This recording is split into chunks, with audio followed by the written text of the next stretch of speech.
Ariyo en twak e chenro mar mbaka oromo. Kiny makawuono abro bedo katayo chenro mar mbaka oromo. Mokwongo wachaka ne gi chal mar fwambo, wabed gi ng'eyo ni en ang'o ma bende bro bedo kwaluoni e kor gwenge mopogore opogore duto te ma bende bro bedo kiyudo e weche magwa manyien. Kiny makawuono nyaka rom gajwang'. Ken chienga tarik 3 dwe mar 3 higa mar 2023. En odiochieng' ma bende piny ngima hingo odiochieng' ma bende idhialo jofwambo. Jofwambo mantiere kor gwenge mopogore opogore bende pacho ka piny mangima.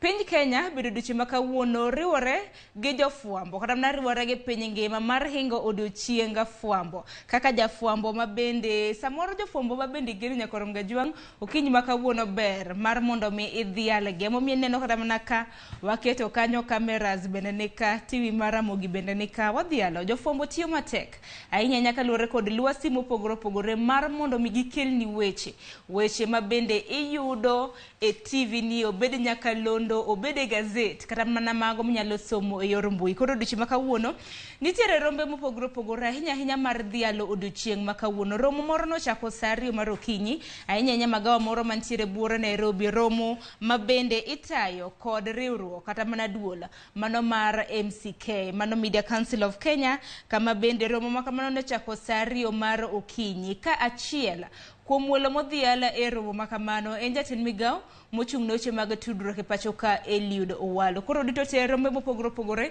ma bende bro bedo kwa timo odiochieng' makawuono bro bedo kwa kelo ni bende parni e chenro mar mbaka oromo twak kawuono abro bedo katimo ahinya mar dhialo tij jofwambo. Abro bedo gi jofwambo ka, moko kuomgi gin mago ma bende watiyo godo, moko bende gin jofwambo mopogore opogore ma bende